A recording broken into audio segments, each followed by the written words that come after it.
What's up guys, welcome back to On the Brick with another LEGO review. Yep, I do these too. And today we're going to be looking at set number 75283, the Armored Assault Tank. This set contains only 286 pieces, comes with 4 minifigures, and is rated for ages 7 and up. I think the box art for the set looks good. It has the Season 7 Clone Wars banner, and I think the background here is supposed to be Rylith. I'm probably wrong, but it's definitely a Clone Wars planet. The back of the box shows a few of the different functions you can do, opening up the tank, loading the missiles, and then it also shows you how the turrets can move up and down and side to side there. And also it says that you can play this in Star Wars The Skywalker Saga, which unfortunately just got delayed until 2021. As you can see, the set has already been opened. I have a full build video on my channel already, so let's take a closer look. This set comes with 4 different minifigures, Season 7 Ahsoka, a 332nd Clone Trooper, and then 2 battle droids. One is just plainly called Battle Droid, and one is called an AAT driver battle droid, but they both look exactly the same. Taking a closer look at Ahsoka, I think this is one of the better minifigures that LEGO has put out recently. Her design matches what we see in the show,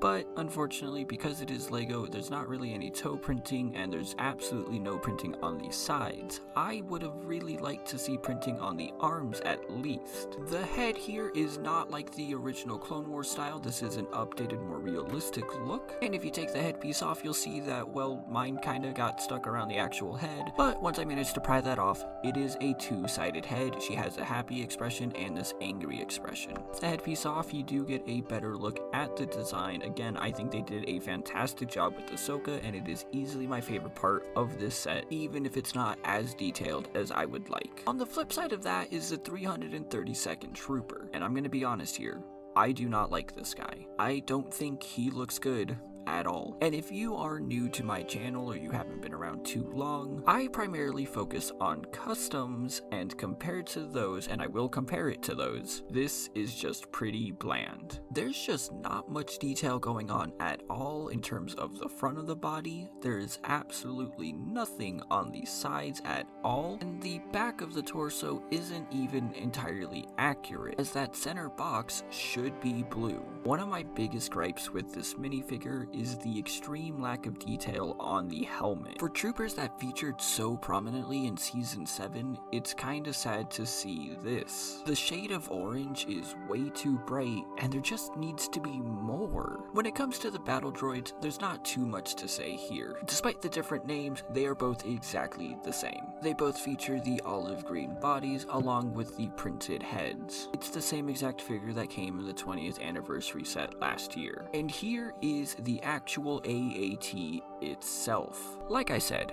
I made a time-lapse video of this build, but in real time, it only took me about 30 minutes to do, and that's with the constant starting and stopping for the camera and everything. Overall, the build was pretty good. There is nothing exceptionally challenging or too difficult by any means at all, and it does come together very nicely. This is a very sturdy build that when it comes to playability is going to be handled just fine. And speaking of playability, it does come with several different functions. The first of those being that you can open the hatch at the top of the build here. The set is designed in such a way that you can fit a minifigure inside, and the droid will fit there just fine. Once the droid is inside, you cannot re-close it, because obviously the droid gets in the way, but that's totally fine. In a similar way, the entire front of the build does open up, again showing more like a cockpit compartment here. Just like in the other area, you can fit a battle droid here, but with the gun being placed in a certain way, you are able to re-close the vehicle. The top turret does have 360-degree mobility. You can spin it around as much as you want there. Doesn't run into anything, and I do think that's a really nice feature of this build. And you can raise or lower the turret at will without it hitting anything else on the set. You can also rotate the side turrets. Unfortunately, they do hit the bottom of the set, so they don't have full 360-degree mobility, but you can still move them around quite a lot. and of course are the dreaded spring-loaded shooters. While I understand that many people might enjoy these, I personally am not a fan of them at all. Still, I must admit that the design of this set was done in a clever enough way where once pushing down on this dark gray piece, it will launch the spring-loaded shooter. And of course, the same can be said for the opposite side. If I aim this at my wall, you can see just how easy it is to flick down and launch. It's actually a really well made part of this set. So if you're looking at this trying to decide if you personally want it or not, or maybe you're looking for a gift for a kid who just loves Star Wars, this is perfectly fine. I think for the price tag, you are definitely getting your money's worth. You're getting a good sized vehicle and 4 figures, including a really awesome Ahsoka, and even though I don't like the 332nd, I know plenty of people out there do. So for your casual fan, for someone who doesn't really care too much, this is perfectly fine and I would recommend getting one. However, if you are like me and you prefer more accuracy, then I do need to point out some of the serious flaws of this set. For instance, as it has been pointed out several times by now, the top cannon of this vehicle is way too long. It is ridiculously long. And yes, it is actually a surprisingly easy thing to fix, and you can find that in other places. But at the same time, if it is such an easy thing to fix, it's something LEGO should have done to begin with. I personally don't like how the front of the ship looks like it was cut off just for those spring-loaded shooters. I understand that the actual vehicle has a similar design, but this doesn't really match that design and it just looks off to me. As others have pointed out as well, there should be a blue stripe down the front of the set here. It's kind of funny that your $200 UCS sets come with several stickers, but this doesn't. And it really should be the other way around, because honestly, yeah, a sticker would have fixed that. And also, the back part of the bottom here isn't complete. It needs to be a little longer with one more area of blue, but that wasn't able to be built there because of the function of the spring-loaded shooters. Now, I fully understand as well that this set was not built for people like me in mind. This is built for a younger audience who just want to have fun and enjoy it. It was not designed to be the most accurate AAT out there or fit all of my desires. However, I have heard several people say that they want to buy multiples of this set specifically for Ahsoka and the 332nd Trooper. And I wanted to talk about that, because if you want to buy one of these sets to have those figures, I think that's perfectly reasonable, and it's exactly what I did. But under no circumstances would I buy another one of these sets just for those figures. I know that you technically get all the extra pieces, but in my opinion, it's still not really worth it. So again, this is more for the people who aren't buying multiple sets and are just happy to have multiple figures. This is for people buying multiple sets specifically for more clone troopers. Because first off, I did just want to show this comparison between the official Ahsoka on the right and a custom Ahsoka that I got from Minifig Madness on the left. The Ahsoka on the left does have more details in places. She does have full 360-degree printing as well, including the gauntlets that she very prominently wears during the Siege of Mandalore. She even has full back printing and will cost you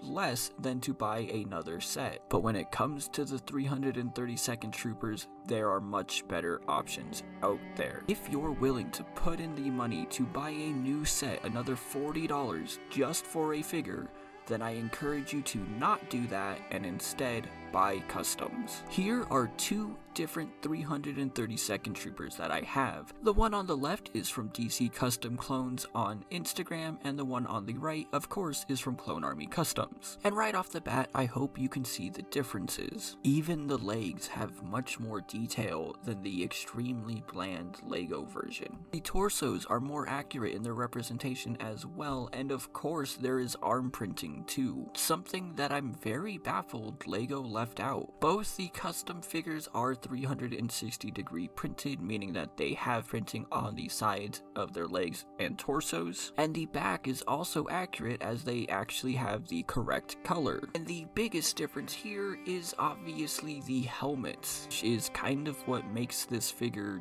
this figure. I personally prefer Clone Army Customs as their color is more accurate to what we see in the show, and it doesn't feel like they got lazy like it does with Lego. They actually cover the helmet, and technically in the show the orange doesn't go all the way around the helmet, but Lego doesn't even get close to what it actually looks like anyway. Both of these figures are significantly cheaper than just buying a new set. Yes, you get less, but I think you get much more in terms of accuracy, detail, and you just actually get a good figure. So again, if you're just looking for a fun set to build and with some really cool figures, then yeah, sure, this is totally worth it, and I would say go ahead and get it. I had fun building it, I'm glad to have it. If you care about accuracy, this isn't the set. There are some serious issues with it that can be fixed, like the side turns needing to be flipped, which I forgot to say earlier. But if you ever want to get more than one of these sets, I would just say don't do it. Unless you very specifically want to get more AATs, it's not really worth getting more than one. You can buy much better looking 332nd Troopers for cheaper, and if you like decaling, you can do it for almost no cost at all and make your own. So getting one is worth it,